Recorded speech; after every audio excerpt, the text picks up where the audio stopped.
theyeshiva.net. So we're in the middle of the Maamer, Zachor, Purim, Zachor as Hashasa L'Chamalek of Purim Tovshin Yud Zayin, Purim 1957.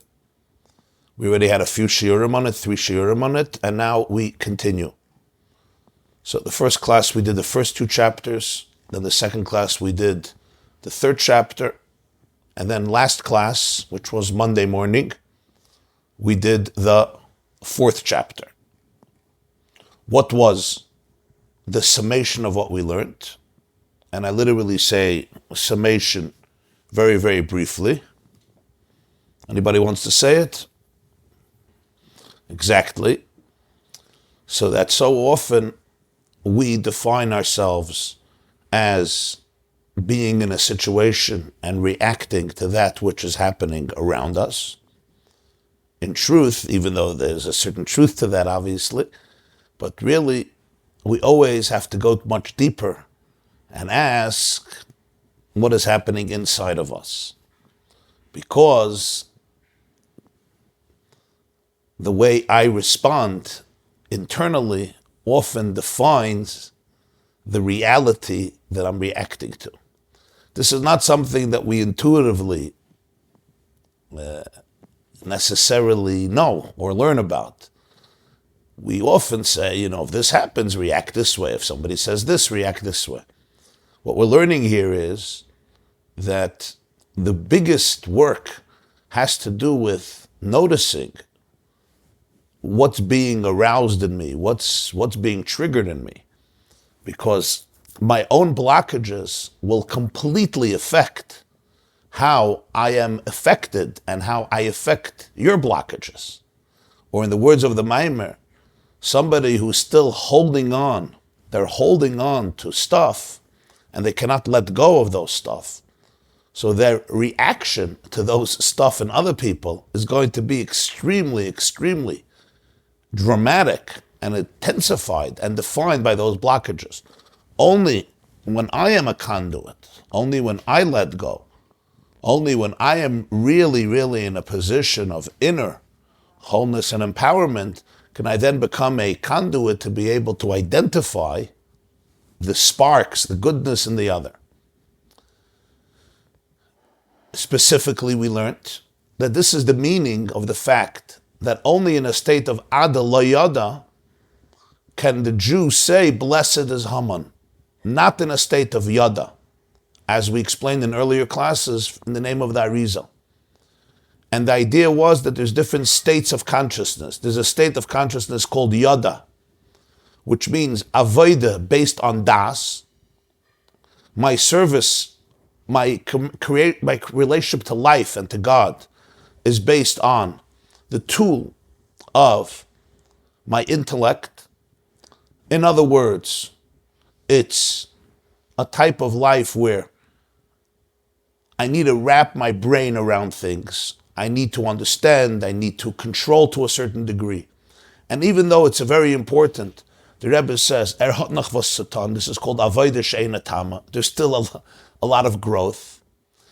And when I am in that space, then I have to be extremely careful the way I deal with Haman and with what Haman represents.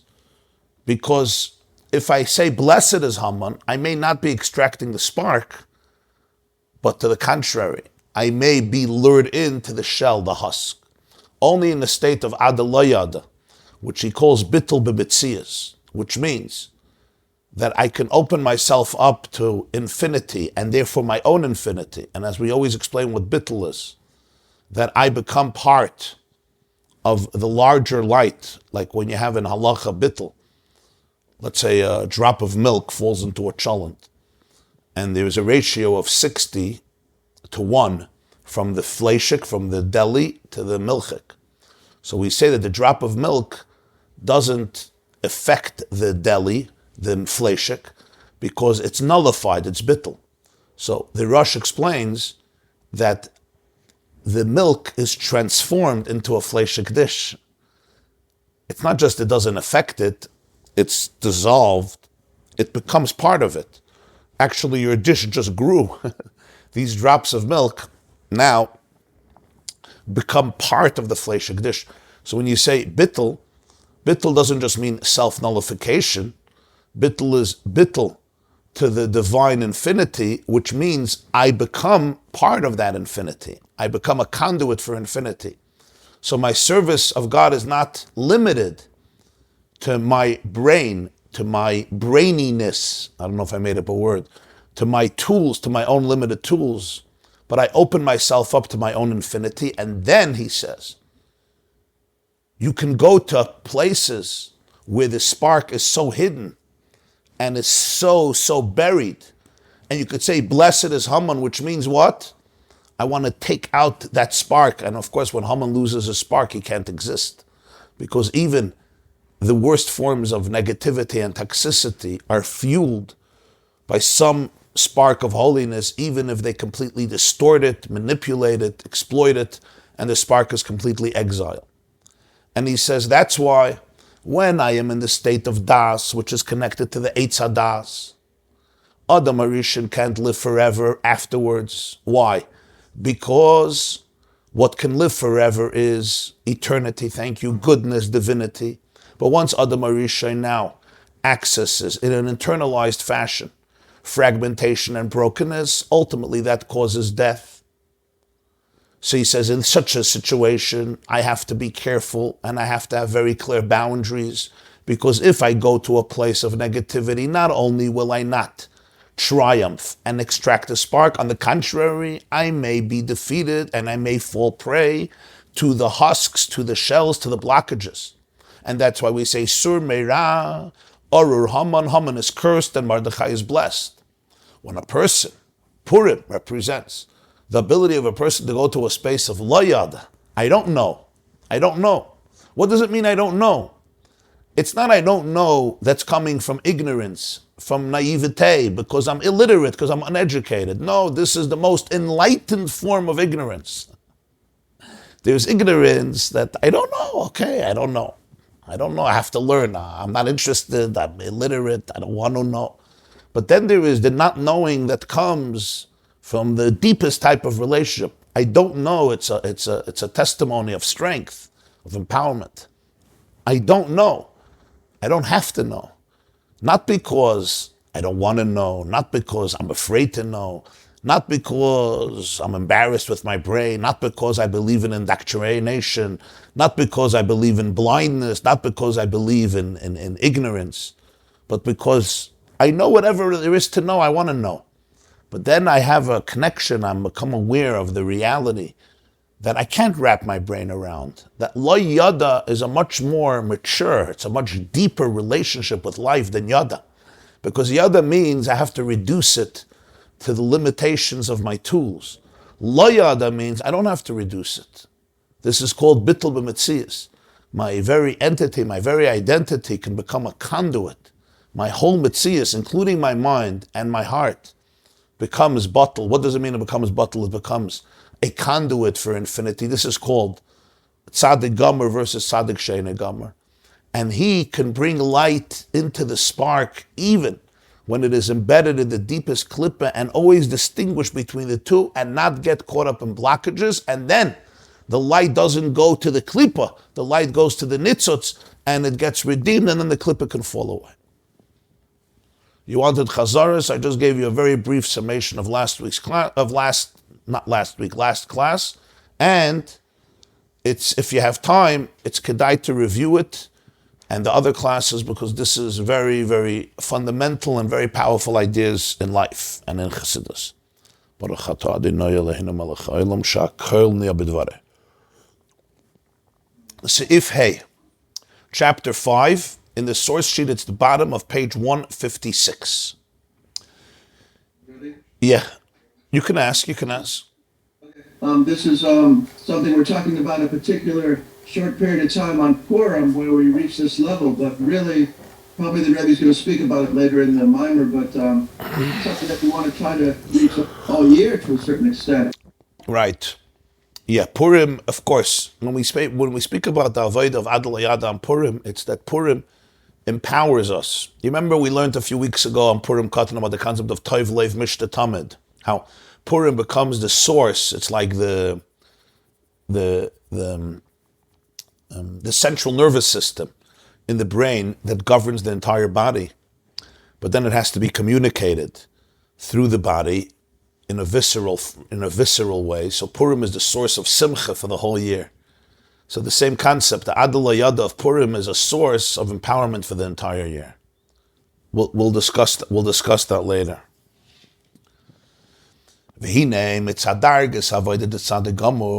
When a person is in this state, and it's important to say, I'm not always in this state. It's a state that a person, we're all vulnerable. We have different moments. We fluctuate. It's not like Purim comes, okay, Adula Yada. It's not, I press a button, boom. This is not just a robotic formula. It's like, boom, okay, Purim is here, Adula Yada. You're talking about internal. This is internal avodah.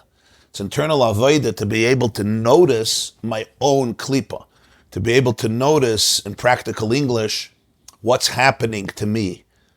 As I gave the example, you're talking to your child, or you're talking to your student, or you're talking to your mother, or you're talking to your brother, your sister, your father, your friend, your spouse, or you're talking to yourself. For those of us who talk to ourselves once in a while, to be able to notice the triggers, to be able to ask and be curious and inquisitive. What just happened here? What just happened here? What happened when she said this, when he or she did this? What just happened to me? Why am I freaking out? Internally, I'm a nice guy, so nobody knows. But why did I just implode? Why did I explode? Why am I running? Why am I aggressive? Why am I losing the plot? Why am I so anxious? Those are hard questions to ask and even harder to answer. I'll say, of course I'm anxious because you. Whoa. It's easy to say you, but when I point a finger at you, I'm pointing 3 fingers at myself. Of course I'm anxious. If you weren't here, I wasn't anxious. That's a very, very superficial way of living, because if another person would have walked into the room, I wouldn't have had that anxiety. So there's something inside of me that I'm being taught, that I have the ability to work through. And that's an incredibly enlightening idea. That I'm not reacting to the world around me. The world around me is reacting to me. I say that I'm reacting to the world around me. I'm reacting to you. I'm responding to you. I'm not. I'm responding to me. You are bringing something out. And yes, you're bringing something out inside of me that I never worked through. So this is really the very powerful difference on a constant basis, to be able to be aware of this type of relationship and this type of authenticity. This type of authenticity changes everything. Because when we could connect on this level, when we can have conversations about the triggers, then what happens is our weakest link becomes our strongest form of connection. So this is called the Dargas HaAvodah, this level of Avodah, of the Tzaddik Gomer. Harigam Kasher. Harasha hu betakfai koidim shenismala sa'asai ein tfisas mokem la'arasha klal. Kivan shebekaychish la Tzaddik Gomer la piloi levatle by the betakfai. What this means is that in this state of Avodah, which we called a Tzaddik Gomer. And what does he mean by Tzaddik Gomer? I already explained in previous classes from Tanya chapter 10 that I'm not holding on to any begadim tzayim. Begadim tzayim means literally filthy clothes. I'm not holding on to husks and cover-ups and shells. I release them completely. I'm not holding on to anything. Like, wow, can I let go? Not hold on to it. And when I release it, when I let go of it, so the klipa in me doesn't have a hold on me. Now, I could connect to you in a different way. And this type of Jew, even when the Rasha, the Haman, is in his full strength, or Farah is in his full strength, and Moshe is afraid to go. You remember we learned about Moshe being afraid to go, and Hashem had to say, boy, come with me, we're going. You're not going on your own, you're coming with me. Even before the Rasha reached the maximum where his energy is boom, where the balloon is punctured, It's called Kodim Shenismalas Ase, before he reached his full measure, where after that he will vomit. He will vomit up his own vomit, because he reaches a point in evil where it just takes too much and then it can't survive anymore. It's just boom, it's finished. But even before that, the tzaddik is not afraid, because there's no tfisas mokum. The Russia doesn't occupy space in his consciousness. And that's the key. You're not triggering me in a way that I get consumed by your klippa, because I already dealt with my klippa. Or at least I'm dealing with it. At least I'm aware of it. I told you last time, I think, it was 2 times that Rebbe Meir could learn Torah from everybody. The Gemara says, why? Even Acher? Because he knew how to discard shells. He knew how to take out the inside of the fruit and remove the klippa. So the tzaddik is in this place, and therefore, even when the Russian is in his full might, before his vulnerability, he doesn't have to be afraid. Now, we're going to come back to the fascinating and enigmatic medrash with which we began the Maamer. Do you remember? The Maamer began with an incredible medrash that apparently is very difficult to comprehend. Let me remind you. The medrash says, in Pirkei de Rabbi Eliezer, chapter 44, that when the Jews heard from Moshe, remember what Amalek did, and you will blot him out. What did the Jews say? There's a verse that says, remember what Amalek did. There's a verse that says, remember Shabbos. How can they coexist? So Moshe said, you can't compare a cup of wine, delicious, fragrant, beautiful wine, kais shel kunditin, to a cup of vinegar. They're both cups, but one is vinegar and one is wine. So there's remembering Shabbos, which is the wine. You remember Shabbos to preserve it and protect it and sanctify it. And remember Amalek to blot him out, to fight him, to obliterate him, to penalize him. The Rebbe said, I don't understand. What's the question? What's the answer? Why can they both exist together? You remember Shabbos and you remember Amalek. There's a lot of things we remember in life. And what's Moshe's answer? You should just tell them you could remember 2 things. What's his answer? Shabbos you're remembering in a positive way. Amalek you remember it in a negative way. Okay, that's obvious. It seems like he's saying something unique in his answer. And what's this idea of the metaphor with 2 cups of wine? Like, what is this all about? After the long introduction about Adelia and blessed is Mordechai and cursed is Haman. But on Purim, the Jew says, blessed is Haman because of the nitzots. Now we'll understand the medrash. Haman came from Amalek. This is the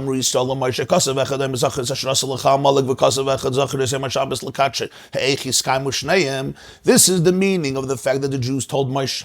One verse, one pasuk in the Torah says, remember what Amalek did to you. That's Parshas Kiseitze. We're going to read it to Shabbos. Another verse in Parshas Yisro in the 10 Commandments says, remember the day of Shabbos to sanctify it. How can they both coexist? And the Rebbe said, what's the problem? In our brains are very, very powerful. We can remember 2 things. Maybe some of us men can't remember more than 1 thing at a time, but at some point we can all remember 2 things. You can't remember what Amalek did and you can't remember the day of Shabbos. What's the big deal? He says, no, their question was much deeper. What they were saying is, Ki mitzad ha'inyin de Zachor es yom Shabbos, Shabbos la'avaya.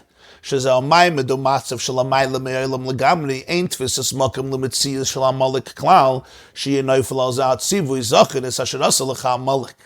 If a Jew is really experiencing Shabbos, then how can Amalek exist in his life? The only way Amalek can exist in my life is if I'm not really experiencing Shabbos.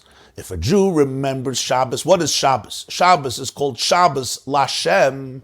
It's a Shabbos that is the day in which the divine oneness permeates my psyche, permeates my ambience, permeates my home.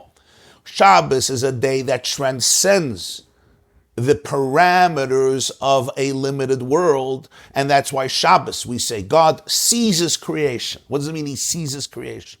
Shabbos, we go from a space of Yada to a space of Adela Yada.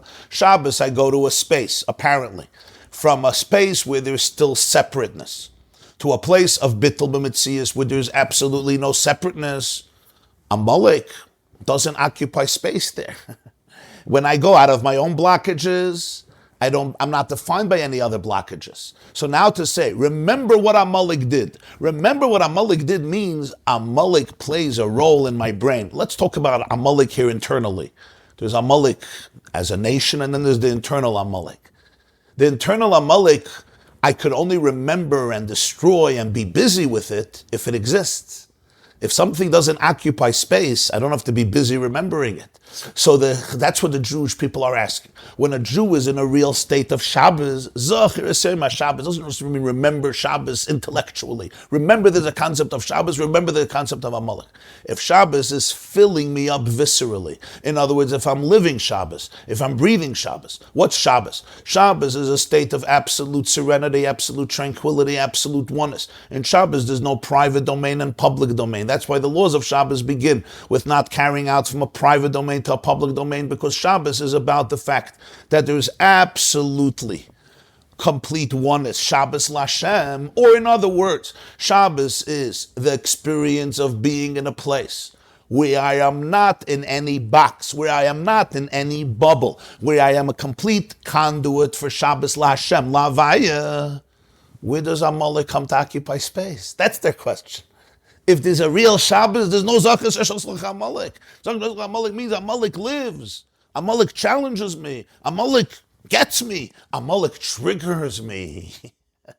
Amalek triggers me. Your clipper triggers my clip, and the only way your clipper can trigger my clip is if my clipper is there. If my blockages are there, you're going to trigger it. But Shabbos, I let go. That's what Shabbos is. Kol malachta chasuya, you let go. Moshe said, so what's Moshe's answer? Moshe's answer is, you're remembering Shabbos to sanctify it, and you're remembering Amalek to penalize it. And he gives this whole example with the 2 cups of wine and vinegar. The Rebbe is going to explain. The explanation is the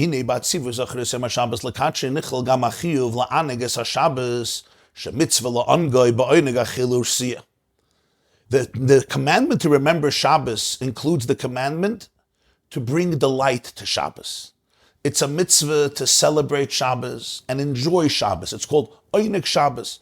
And as the halacha says, we eat good foods and we drink wonderful beverages. We clean our home, we set up the table, we put on beautiful clothes and attire, and we eat and we drink and we sing and we celebrate. This is called Oynik Shabbos. There's a mitzvah to be ma'aneg es ha-Shabbos, la'on goydaik.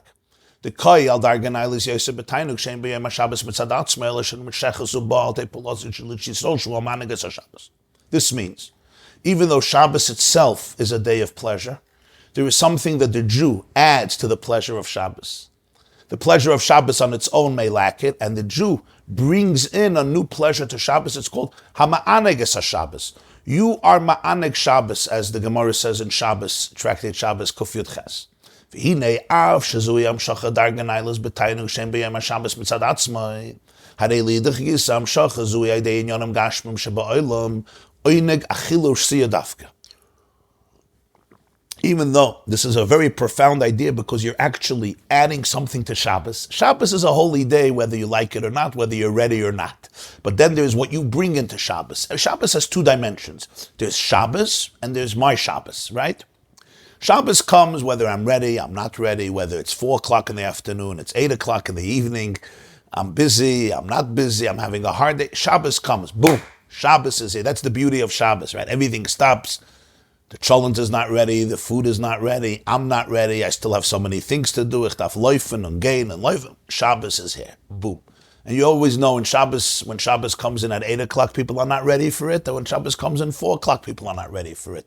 The rule is that you're not ready for Shabbos. It always catches you by surprise.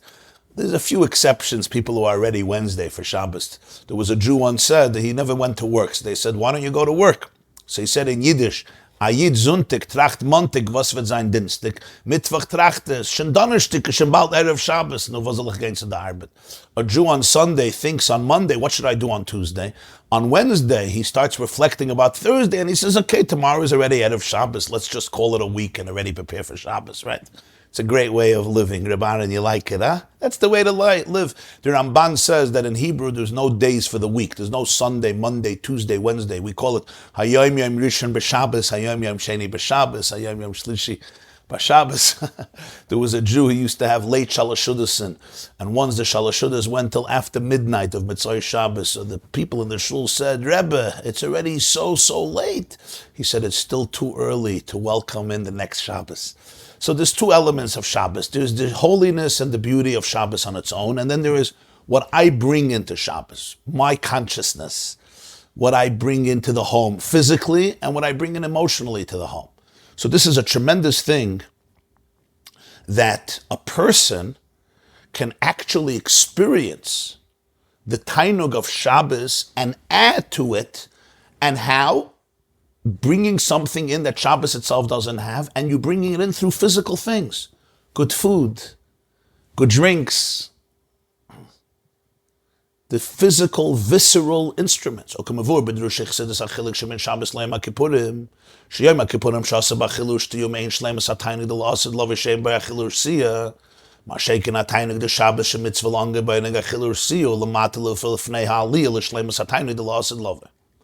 explained in Chassidus, the difference between Shabbos and Yom Kippur. Yom Kippur is called Shabbos Shabbosim, the ultimate Shabbos. Yom Kippur, I don't eat and I don't drink. Shabbos, there's a mitzvah to eat and drink and enjoy the meal. So Chassidus explains that Chazal say that La'asid Lavai, in the future, it's a time of Ein Bayachil Ursiyah. It's a time that transcends, the Gemara says in Brachas, page 17, that Olam Haba is a time when there's no eating, there's no drinking, the tzaddikim sit with their crowns on their heads and they bask in the radiance of the Shekhinah. So Chassidus says that's the difference between Yom Kippur and Shabbos. Yom Kippur represents already the ultimate ecstasy where I don't need anything external to bring me the pleasure like food and drinks, because it's a much deeper state of pleasure. And that's why Yom Kippur is something that's even deeper than Shabbos. Yom Kippur is a foretaste of that time of Tchiyas HaMeisim, Olam Haba, when we say there's no food and drink. But in Shabbos itself, you have different states. Hachilik sheben beis sudas rishonis shebehem tzarich liyas achil ursiyah dafka, l'sudas shlishis shebon nemar hayoim loy sheme'ein v'dugmas hataynu de la'asad lo v'she'ein b'yachil ursiyah. In Shabbos itself, there's a difference between the first two meals and the third meal. It says in halacha that the first two meals you have to wash. The third meal you also have to wash. But there's opinions that suda shlishis you could fulfill through eating mezainis. There are even those who say you could fulfill it through eating fruits. There are those who say that you could just taste something. You taste a little food. It could be a piece of meat. It could be a piece of mezainis. It could be a fruit. It could be a vegetable. And you already fulfill it. Not only that, in Zohar it says that you could fulfill the mitzvah of the third meal through learning Torah. In Shulchan Aruch, we say that you have to eat, and it's always good to wash. But there's different customs about how we fulfill the third meal. But in Zohar, it says, Rabbi, he said that he fulfills the third meal through learning Torah. What's the reason for this difference between the first two meals and the third meal? The difference is, the Gemara learns out the three meals from the fact that Moshe Rabbeinu speaks about eating of the man on Shabbos, and he says three times, today, you will eat the man that came down yesterday. Today you will eat the man that came down yesterday. And the third time is Hayoim Lo Seichlu. Today you won't eat the new man because there won't be any new man. You'll eat yesterday's man. So the spiritual masters say the third time, he brings it in footnote 35, the language is Hayoim Loi. Today not. Today not. So the type of pleasure of Su'udah Shlishis is a much more fine pleasure. It's not dependent so much on food and drinks. Depends where every person is. Some people have a full-fledged meal, Shalashudas. Some people have a little meal. And Rashbi said, I could just learn Torah and it's enough. And that's because the time of Mincha, Shabbos afternoon is a very, very fine time. The pleasure then is even deeper than the pleasure of Friday night and Shabbos morning. The Shabbos beklalusi ulamata mishlemas hatainug the la'asid lova. V'hainu shatainug the Shabbos einoi tainug apashut kiim tainug hamurkav bilvat. Generally, you can't compare the ecstasy of Shabbos to the ecstasy of Yom Kippur and la'asid lova, the future of Tchiyas HaMeisim, And the difference is tainug hapashat or tainug hamurkav. Briefly, tainug hamurkav means pleasure that uses other stimuli in order to enhance it. When you see, there's two types of eating. There's eating in a way where I'm become a victim of the food. That's not pleasure. That's binging. That's addiction. That's where I lose myself. But then there is actually using food or art or music or drinking or company or an ambiance, and that brings pleasure, and that's amazing, and that's called tainug hamurkav. It's a tainug. Murkav means it's composite, it's made up, it's compartmentalized, because it's made up from different things that stimulate it. Then there's tainug hapashat. Tainug hapashat means the pleasure of oneness, the pleasure which I do not need any stimulation from outside, even a wonderful stimulation, because the person simply dissolves in a very positive way in the infinite oneness. And that ecstasy just flows through me. So there's tainug hapashat and there's tainug hamurkav. Tainug hamurkav is pleasures that are compartmentalized. They use different props in order to enhance the pleasure. And we do that. And that's what Shabbos is. You create a different atmosphere in the home. Buy good desserts. Cook up a beautiful meal. Sit. Enjoy, eat, connect, sing, celebrate. Good Jews get into an argument. That's all tainug hamurkav. Tainug hapasha, that's Yom Kippur, especially by Ne'ilah. There's a pleasure, but it's not a pleasure that needs food.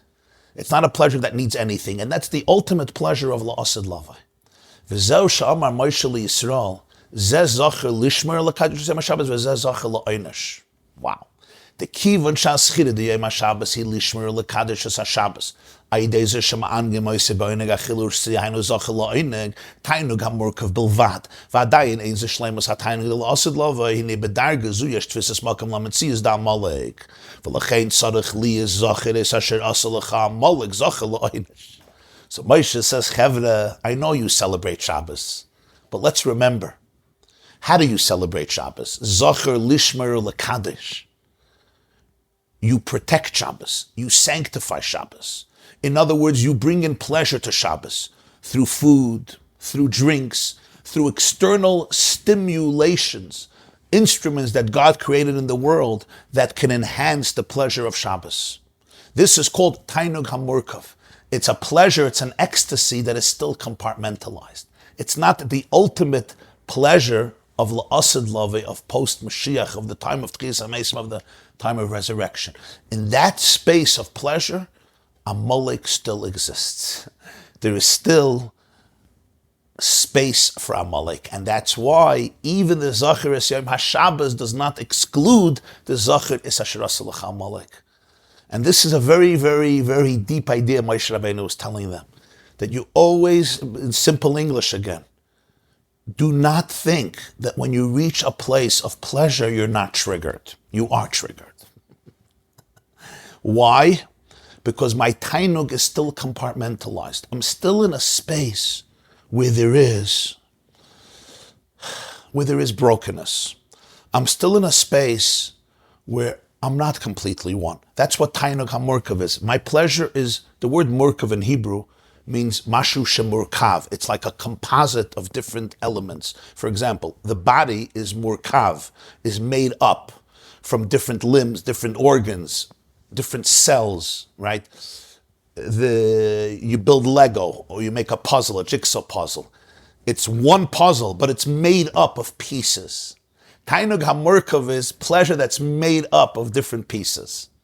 So yes, I exercise, and I take a hike, and I enjoy nature. These are all wonderful ways of enjoying God's world. I listen to music, I dance to the music, I enjoy company, I develop friendships. That's what Shabbos is. You bring in the tainug of Shabbos, and it can be very physical things because it's a visceral experience. Remember, there's people who just eat Shabbos, and you'll forgive me, it's a form of fres, right? That's not tainug. That's more addiction. You have to know the difference between tainug and distractions. You know the difference? They're not the same. There's a difference between fun and happiness. When I go on a roller coaster, it's a very thrilling experience. I'm not going to say that that's the cause of my happiness in life, unless maybe if I stay on the roller coaster. So you're constantly getting a thrill. Thrills are good. Thrills are good. Distractions are also sometimes good, but that's not what tainug is. Tainug is something that triggers your own inner state of delight, not something that distracts you from your pain. You guys get the difference? There are things that distract me from my pain. They fill my void by taking me away from what's happening inside of me. That's not tainug. Tainug means things that actually trigger my own inner sense of delight. But there's a difference between tainug ha-murkav and tainug ha-pashat. And that's the difference between Shabbos and Yom Kippur. It's the difference between Shabbos and Mashiach, post-Mashiach, L'ased Love. So Moshe says, when you're still in a state of tainug ha-murkav, Zachor es Yom ha-Shabbos lishmer l'kadosh. You have to preserve Shabbos. You need to sanctify Shabbos. You're bringing in something to Shabbos from the outside. That's called tainug ha-murkav. And that's what helps make the Shabbos. In this space, a mullik will still trigger me. And that's why there's still room for Zachor es asher asa lecha mullik Zachor leinish. What does this mean? So Moshe understands how abstract this is. So he gives a metaphor. What's the metaphor? The metaphor is the 2 cups. And here, I remember when I heard this the first time, or I read it the first time, and I heard how the Rebbe explains the 2 cups, the cup of vinegar and the cup of fragrant wine. There was an element of ecstasy that overtook me to be able to see the depth in how you see Moshe Rabbeinu's words, the existential depth, the spiritual depth, the emotional and psychological depth. If I may say, I think it touched a piece of my tainug ha-pashat, not just my tainug ha-murkav. That's what Chassidus does. There's a lot of beautiful things in the world, but it's all tainug murkav. Tainug ha-pashat means when you tune into the place of ecstasy where there's complete oneness. I don't need any stimulation from outside, nothing. Now, I can't simulate this, and I can't make believe it's this way, right? But it's an openness to this type of level of oneness. And only in that place of tainug do I go beyond my blockages. And only then can I really be there for you. Only then will the amalek inside of me or inside of you not overtake me at all. Then I'm free of Amalek. Then I'm really free of Amalek. Again, I'm not talking now only the Amalek, the big guy, the big Haman. That too. But as always, we talk about things in the macro and in the micro, right? Macro means the big picture and also the small picture. So he says,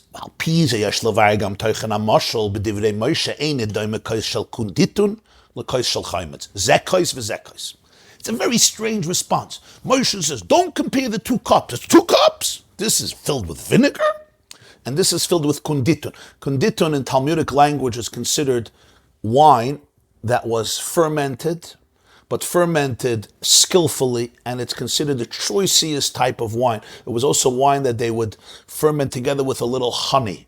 So the wine was concocted, the wine was created in a very, very special way that it became the antithesis of the vinegar. So he says you have 2 cups. You have 2 cups. 1 cup has vinegar, and 1 cup has the most fragrant wine. Moshe says, it's still 2 cups. And the question is, yes, what's the big chiddush here? Moshe is saying, remember Amalek, remember Shabbos. You could remember both. It's 2 cups, but they're both cups. They're not a contradiction. This is this cup, that cup. Yeah, what's his point? When Torah brings a metaphor, it's because the metaphor, the allegory, will explain and enlighten something that I couldn't understand without it.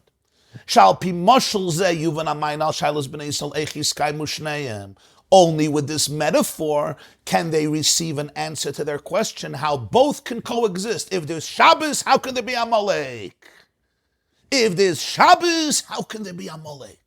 Hine kois shel kunditin ze kois daike hu inyan shel keli v'kois shel kunditin pirusha shahatainug hanim shel de kunditin shu yayin shenoisnem by dvash yesh lo yachize bekeli shezeo tainug hamorkav shelachen yesh lo yachize bekeli. Moshe says, Sometimes you have a goblet that is filled with the most special of wines, the most delicious, the most fragrant, the tastiest of wines, the wine that has the honey in it. It's called kunditun, but it's contained in a cup. There's a keli, there's a container. This means that it's tainug hamurkav. Tainug haposhet never has kelim. Tainug hamurkav has kelim. So Moshe says, it's a cup. It's a kois shel kunditum. It's the most delicious wine. It's the greatest tainug. But it's a kois. It's a kois of kunditum. The elikus that you're experiencing is elikus that comes into kelim. Ooh, that's not adelayada. That's not adelayada. Adelayada doesn't go into a keli. What's a keli? A keli is a container. Anything that I put into a container, anything that can be contained in a container, by definition, is already finite. There's already a limitation there. That's the concept of kois. Everybody looks at the mashal, Moshe Rabbeinu is saying vinegar versus wine. The Rebbe says, you're forgetting the main point. This is a cup of vinegar versus a cup of wine. But it's a cup. Because we're dealing with cups, you know what a cup is, right? A cup is a cup and a cup is a cup. Because we're dealing with cups, because your kedusha is accessed through a kais, therefore there's room for Amalek in your life. The only way there's no room for Amalek in your life is when you go beyond your kelim. Keli, we all have kelim. What are kelim? Kelim are my containers. It's my box. It's the way I process life. Everybody has their kelim. Kelim are not a bad thing. Kelim are a very good thing. If I wouldn't have a keli, I couldn't drink the coffee, right? You can't drink water from the Niagara Falls. You need a keli. We all have kelim. Kelim are, a keli literally is a vessel, a utensil. Spiritually, a keli is a container. The world functions through kelim. Schedules, structures, everything has a structure. If your business only has a vision without structures, what happens to the business? If an organization has light without vessels, we spoke often about toyu, the difference of toyu and tikkun. You remember that in toyu it's light without vessels, and in tikkun it's light in vessels. We like vessels, we like containers. It accesses it, it limits it, but it always limits. A keli is a limit. So when it comes to tainug, there's tainug in a keli. Let me talk about a relationship for a moment. I could connect to you, but I'm connecting with my keli and you're connecting with your keli. I bring in my container, you bring in your container. So now our cups collide with each other and we don't have the etzem be'etzem because I don't go out of my kelim. It's scary to go out of your keli. Going out of your kelim means saying goodbye to the self that you became comfortable with. Who wants to do that? It's very hard for people to go out of their kelim. Kelim is the identity that I developed for myself. This is who I am. This is who I am not. And I know myself. That's not Adelayada. Adelayada means I don't know myself. Adelayada means I don't know. I'm open. I don't have to be in a keli. I can break the kelim. That's why under a chupa, what's the last thing? Open your hearts, everybody. Why do we break a keli under the chupa? Anybody knows? And the answer is to remember Yerushalayim, which is why we break it. Im eshkachech Yerushalayim, tishkach yemini. Tidbak l'shoini l'chikim lo yaskerechim lo ya'ales Yerushalayim al rosh simchasi. Im lo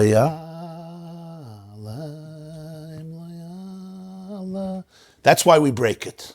But now let's go one step deeper. You know why we break a keli under the chuppah? The answer is because... No, Zog. Because the chassan is saying, I'm not going to be a kli, I'm only going to be a no saying. Right? The chassan says, I don't just want to receive. I want to give. I want to be mashpia. And now let's go one step deeper. Because the secret of a good marriage is that we have the courage to break our kelim and go out of our kelim. The secret of a good marriage is I don't have to stay stuck in my comfort zone, in my keli, in my container. Because a real relationship is the ability to go out of my keli. So Moshe Rabbeinu says, Shabbos, moidedik, but it's a kois shel kunditun. It's tainug that comes into kelim. It's tainug hamurkov. Ooh, it's a tainug that comes into kelim. Then it's a different tainug. This is what Moshe is explaining. The kivan shegama tainug the Shabbos ubchinas kois. Since the pleasure, the ecstasy of Shabbos can be defined by a kois, by a container. Tainug hamurkav sheyesh le'achiza b'kli. This is a compartmentalized form of ecstasy, which still can be contained in a kli, in a vessel. It's ecstasy, but it is contained. I am still defined by a kli. It's certainly no kois of vinegar, no question. It's good, it's nice, it's beautiful. It's the furthest extreme from Amalek. Mikol Makayim, wow, it's not the furthest extreme. Zek kois v'zek kois. Amalek is a kois, and Shabbos is a kois. The Jews said, Moshe, no, we're in Shabbos, there's no Amalek. Moshe said, listen to me, kinderlach.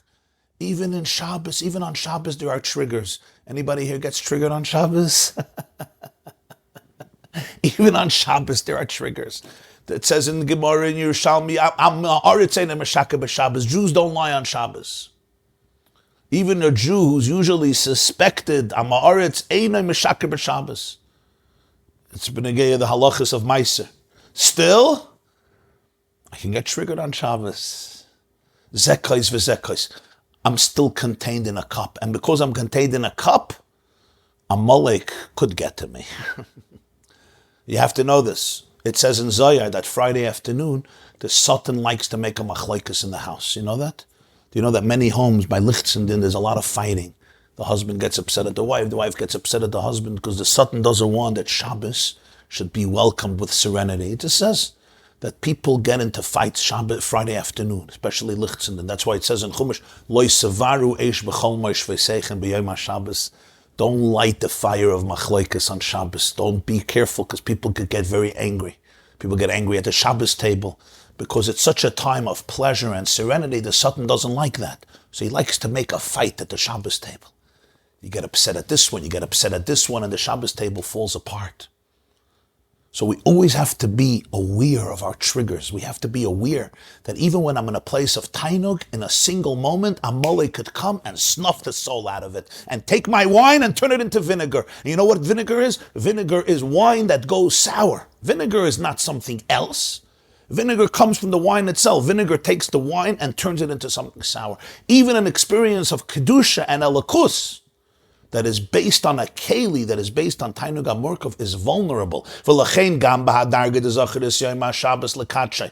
Al yidei oineg ha'chilur siyadavke Zachor lo'oineg kois shel al kunditin Tainug HaMurkav yeshnoi ha'chiyuv de Zachor es asher asa l'cha Amalek Zachor lo'oinesh. So Moshe says, therefore, even in the state of Shabbos, when you're remembering Shabbos, and you're sanctifying Shabbos, and you're introducing into Shabbos the pleasure of food and drinks, Zachor la'oineg, you're remembering Shabbos for pleasure, but you have to bring in the pleasure. It's a pleasure that comes from something outside of you, comes from an external stimuli. There's stimuli that stimulates you. It's called Tainug HaMurkav.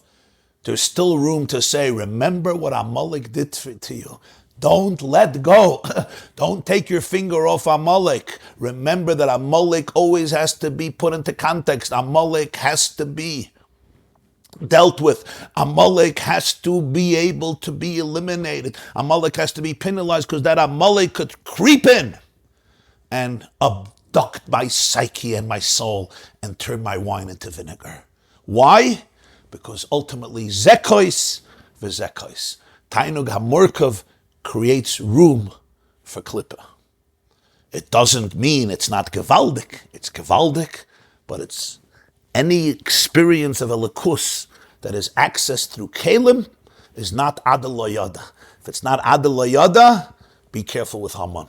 You can't just say, blessed is Haman, because that naivete can cost you. Rebbe Zriel de Heis was tutzich. You see, in Chassidus Chabad, there's no spiritual hallucinations. Sometimes we like to go to high levels and close our eyes and, and everything becomes rosy and dandy. But one day you're going to open your eyes. One day I sober up. That's why it's so important to be integrated. Everything is about emes, about pnimius, about integration. So what happens is, we have to understand the emes of this. The word kais is chaf vav samach. Do you know the gematria of kais? Kais is 86. Chaf vav samach is 86. That's the gematria of Elohim. Aleph lamed hey yud mem. In other words, there's tzimtzum. The name of Elohim is the name of tzimtzum. It's the name of restrictiveness. Elohim is midas hadin. It's the attribute of containment. Elohim is like this sheath on the sun that eclipses infinity and puts it into a vessel. Elohim, Aleph Lamed Hey Yud Mem is 86. It's also the gematria of the word hateva, which means nature. What is nature? The word teva comes from the word mutba, matbeya, a minted coin, because a minted coin has an imprint, whatever the image is, and that becomes the minted coin. It's imprinted on the dollar or on the coin. It's called in halacha matbeya shetavu chachamim. The sages created a nusach, a text. It's a matbeya. What's teva? Teva is about predictable laws of nature. It's all about a cup, a container. Why can we study nature? Because there are laws of nature. Because it's predictable, it's fixed. What does this mean psychologically? I follow my laws of nature. These are my laws. This is who I am. This is what I am not. I'm fixed in this place. I'm afraid. I'm shy. I'm insecure. I'm traumatized. This is who I am. I become a cup, a kais. That's Elohim, hateva. So even when I'm experiencing pleasure, it's through Elohim. And therefore there's room for Amalek, because there is a blockage, there is a concealment, there is a limitation. And whenever there is ecstasy, that's Tainug HaMurkav, not Tainug HaPashat, Moshe Rabbeinu says, be wary of Amalek, who waits at the door and tries to attack you at your moment of vulnerability. And be wary to the blockages that are still going to be triggered in you, even though you're experiencing ecstasy. But it's ecstasy that is ultimately Murkav, it's defined by a kais. Zekais, v'zekais. V'zo gam atam shatziv de Zachor es hashasa l'chamalek umidor dor shekoilol gam dor de meshicha gedisa b'targum. That's why Hashem tells Moshe that the war against Amalek is Melchama Hashem b'Amalek midor dor. This is what we read on Purim, the end of Parshas B'Shalach. What does midor dor mean? It's intergenerational. Oh, here we come to epigenetics. It's intergenerational. The challenge of Amalek goes midor dor, shekoilel gam dor de Mashiach. The Targum says dor dor means even in the generation of Mashiach, I still have to remember Amalek. Why? Because the generation of Mashiach itself includes more than one generation. Mashiach is not just a moment. Mashiach is also a process, because there's levels within Mashiach itself. There's no question about it. Geula consciousness develops over generations. Yes, there is that one moment you say Hashem brings Mashiach. The moment that the Geula is manifested in the world, that's a moment. But that transformation in the world expands, it extends. There's different stages. There's something called Mashiach. There's something called Chiyas HaMesim. The Gemara speaks about Shloisha Doros. 3 generations, as he says in footnote 40, Sanhedrin Daf Tzadik Tes. Shenema yiru'uchem shemesh v'lefnei yareach dor dorim. We will appear to you with the sun and in front of the moon. Dor, a generation. Dorim, generations. Mashiach itself includes 3 generations. Hinigam b'dor de Mashiach gufa kolzman shlei nishlam gilui HaMashiach b'miluyoy harei ha'avoidi adayim b'darga kazu sheyesh leiz achiza b'kli koiz dai kabeiz oifen sheyiyah v'lachein yesh adayim mokim b'tzoyrech ba'avoidi de Zachor es hashras l'cha molek zochel la'oynesh. So even in the state of Mashiach, as long as the revelation of Mashiach is not fully complete, so my avoid is still in a state of consciousness. that it's contained and it's defined by my own vessels, by my own containers, in some form or fashion, even though it's Mashiach, so there's so much enlightenment. Therefore, Moshe says, you still have to remember Amalek. You still have to penalize Amalek. You still have to be aware of Amalek. And don't get depressed that you're being triggered. Don't get depressed by the fact that you're not in a state where no shells and husks occupy a space. Don't get triggered by the fact that you're triggered. You hear? Don't get triggered by the fact that you're triggered. The greatest problem about triggers is not that I'm triggered, that I get triggered by the fact that I'm triggered. I go crazy. Me? I'm not triggered. No. That's a problem. Because now I become dishonest. Now I start criticizing myself, delegitimizing my experiences. You have to realize where you are in this world. Yes, there is still brokenness. Why is there brokenness? It's Shabbos. There's Mashiach. There's Geula consciousness. You're right, the Rebbe says, but it's still in a kais. I'm still in my keli. And whenever I'm in a keli, I'm not in a case of Odelia yet. I didn't break the glass. The real relationship happens when you break the glass. It says in halacha, there's two stages in the chupa, erisin and nisuyin. Erisin is marriage, nisuyin is intimacy. They can go home together. It says galus is erisin. La'asid love is going to be the nisuyin. In order to get from erisin to nisuyin, you have to break the glass. There's a marriage, but it's still kalim. That's the first part of the chuppah. At the end of the chuppah, now you really want to become one. Now we got to break the glass. Now you got to go out of kalim. This is the union of Adelayad. I remember I was once, around Bar Mitzvah age, a little older, a year later. It was Simchas Torah, Tovshin Mem Vav, 1985. It was the night of Simchas Torah. The Lubavitcher Rebbe had a custom that the night of Simchas Torah, before HaKafis, he would hold a long farbrengen. It would start around 9 o'clock, and it would go till after midnight, and then HaKafis would start around 1 o'clock in the morning. So it was quite intense. So I remember that Simchas Torah, they were singing a sniggin, Al Hasela Hachach Vayetzu Mayim. Ay ay ay ay ay ay ay ay ay ay ay ay ay ay ay ay ay ay ay. So as they were singing the niggin, the Rebbe took his cup of wine and he finished it. He said l'chaim and he finished the cup, and then, in a very surprising gesture, he turned over the kais. He turned over the kais upside down, and then he asked that everybody, any cup that there is and any bottle that there is, they should finish it. And when they finish it, they should then turn it upside down. So they emptied out all the bottles and all the kaises, and everybody turned over their l'chaim cup or any bottle they had, but they had to first finish it or distribute it between the crowd. And the Rebbe himself was holding his becher, and with his hand he was waving his holy arm as they were singing. I did it, I did it, I did it, and there was such a state of ecstasy. It was like Taina Kaposhet, with this cup turned over empty.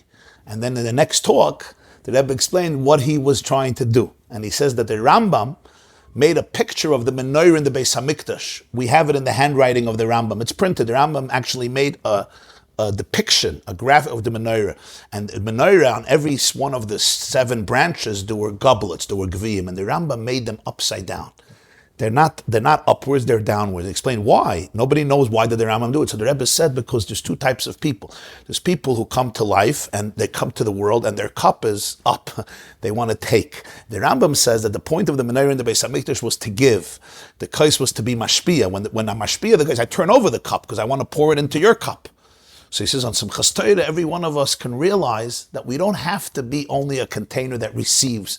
We can be a container that's ready to empty itself out and give, because you're comfortable in transcending your container. You can go outside of your keli, and only in that way can you really give. Because that type of giving is not coming from a place of insecurity, or a place of inner deficiency, or a place of self-doubt, because I don't deserve to fill myself up and therefore I'm going to fill you up. Because that type of behavior can often be dysfunctional. I become a martyr on my own cheshbon, on my kids' cheshbon, on my husband's cheshbon, on my wife's cheshbon. I'm a martyr. That style? That's not the idea. The idea is I fill my cup and then I say, and now it's time to go beyond the kli, to break the kli. And then there's Adelayada. Then Amalek is depleted. There's no Eitz Hadas anymore. There's no Eitz Hadas anymore. There's no Haman.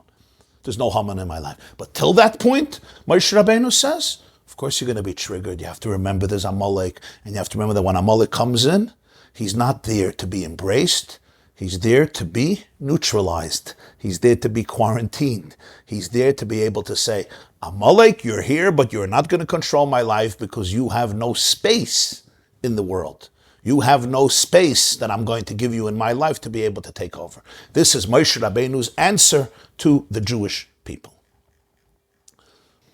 You have to look into yourself. You have to see.